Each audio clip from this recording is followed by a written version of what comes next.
This is the lesson guidance then for the 20th century medicine, improvements in diagnosis, high technology treatment, mass vaccination, and government lifestyle campaigns.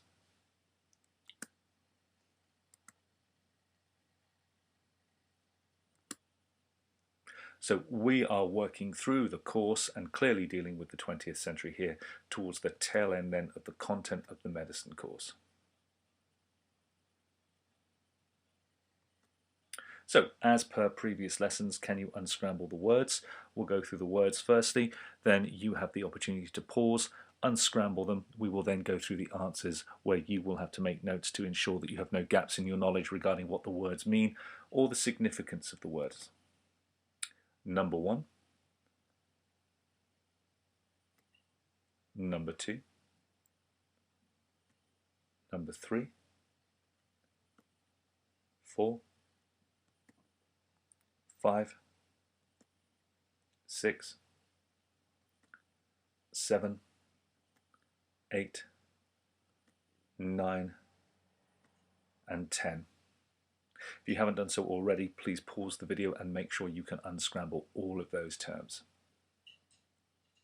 Now we're going to go through each of these in turn and explain the significance of each. Again, with any gaps in your knowledge, it is important that you are proactive and responsible for your learning. You need to make sure you know what each of these words are and their significance to the course. So Nye Bevan, Aneurin Bevan, the minister responsible for the establishment of the welfare state, the National Health Service in 1948. Cradle to the grave care.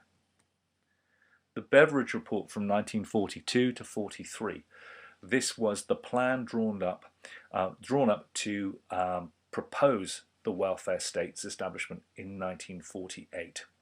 The general election of 1945 was in part contested over whether or not the Beveridge Report would be enforced, and it was under the Labour government of Clement Attlee, and in 1948 established under Aneurin Bevan. Magic bullets, the other name for antibiotics. How do you treat someone with an illness once they've already got it without harming the patient in every other respect? The magic bullet. The first one was Salvaricin 606. The second one was Prontazil. The third one that we need to understand was penicillin.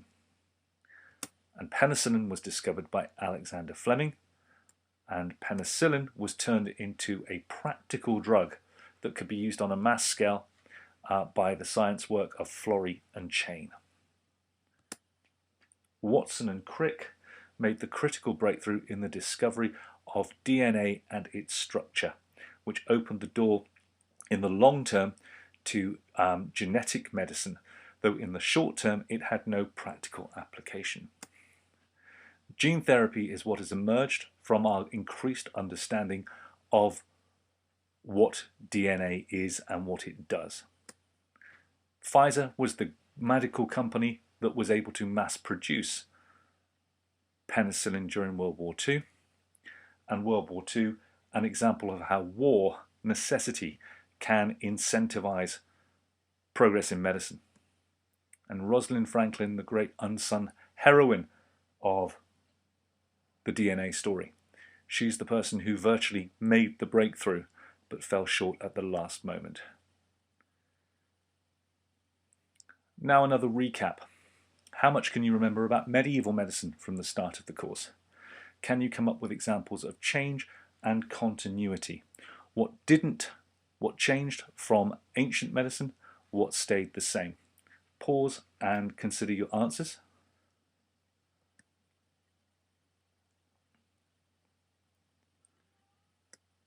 Make sure that you read through and you amend in green ink anything that you didn't come up with. Some changes. There was some progress in medieval medicine. Doctors began to be trained at universities, though these were often controlled by the church. Hospitals were developed, again based upon care not cure, but nonetheless specific hospitals. There was some public health provision, though we are aware that in many cases the government, small as it was overwhelmed. The power of the Catholic Church would start to decline towards the end of the period, and of course mass change was brought about by the Black Death, which in part started to reduce the power of the Catholic Church. Continuity.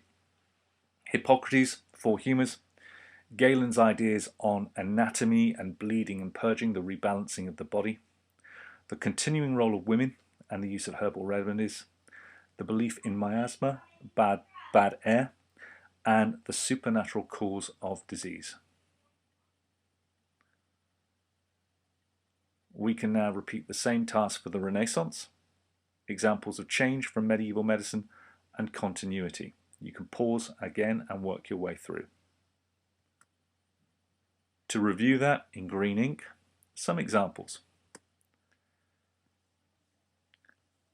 Forgive me, we need just to go back one slide there.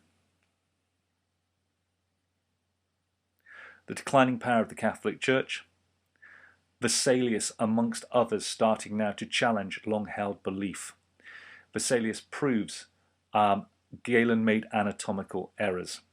William Harvey proves that Galen made physiological errors. Thomas Sydenham brings about change by taking Hippocrates' ideas further and re-establishing them, and new technology increases the spread of knowledge. Continuity, well, remember, the Renaissance only affected wealthy, educated men. So, ordinary people, there was no change at all.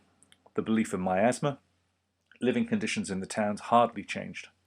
The continuing belief in the theory of the four humours and the theory of opposites, reliance on women, and declining though it was, the power of the church was still extremely influential. And then also for the 19th century, to repeat that task. Examples of change. Jenner develops the smallpox vaccination. Pasteur, germ theory, 1861. Robert Koch identifies the bacteria causing anthrax and TB, tuberculosis. Florence Nightingale helps professionalization of nursing, and the Public Health Acts of 1848 and 1875 start the process of bringing about the slow decline of laissez-faire. The government are starting to take an increasing role in the health of the people. Continuity. Miasma was believed until 1861.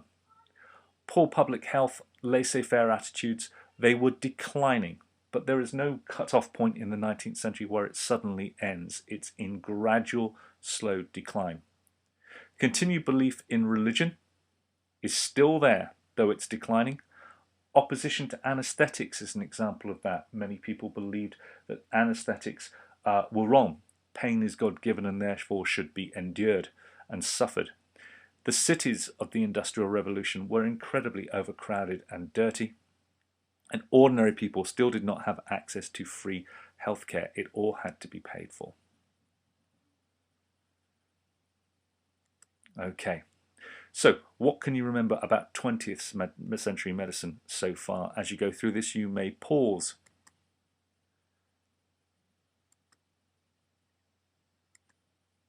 What was the first magic bullet called? That was Salvarsan 606 for the treatment of syphilis.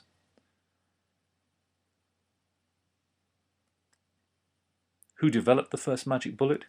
That was Paul Ehrlich, a former student of Robert Koch.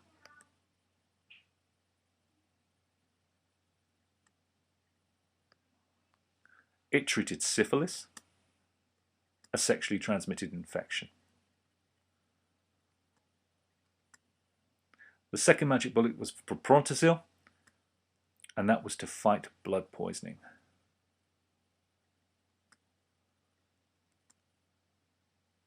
The developer of the second magic bullet, Gerhard Domjak.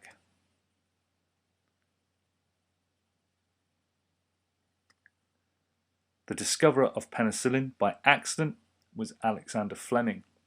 This major breakthrough, which at this stage had no practical application.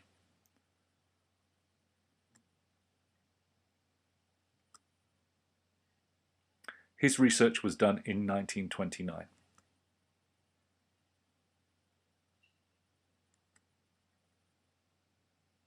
Florian Chain were responsible for turning penicillin and its discovery into a practical drug.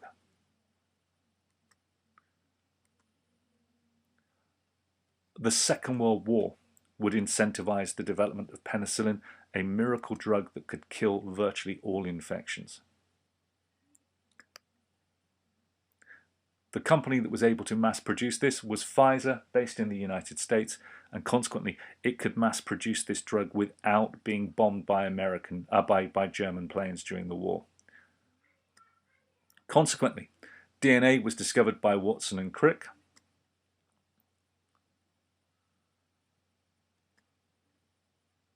What year? That was 1953.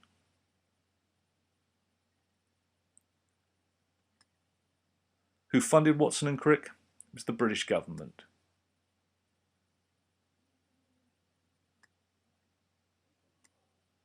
With reference to DNA, what was completed in 2003, and that was the Human Genome Project, mapping the entire DNA sequence of a single human being.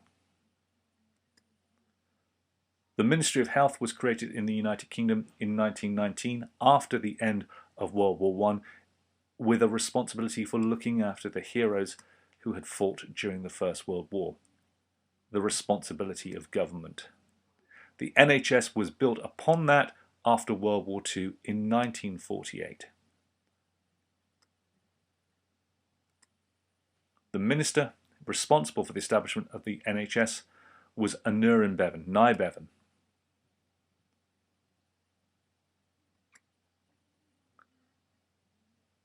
The report that identified the 5 giant problems in British society during World War II was the Beveridge Report.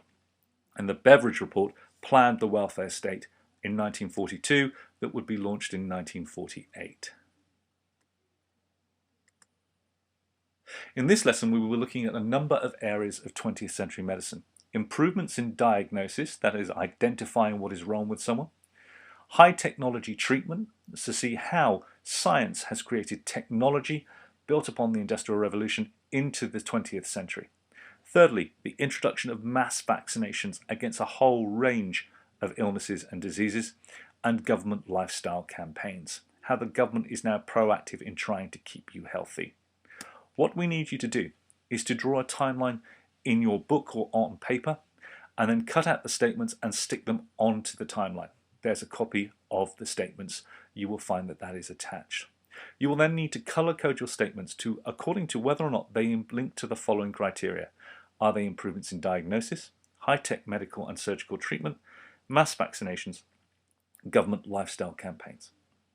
Hopefully what you will see is the massive decrease in laissez-faire and the huge involvement that the government now has in the health and well-being of the people. Provide it with a key. Then, your extension questions. What was the most important development of the 20th century? What development was least important in the 20th century? To try and establish some kind of hierarchy. And then you can use the PowerPoint to complete the task.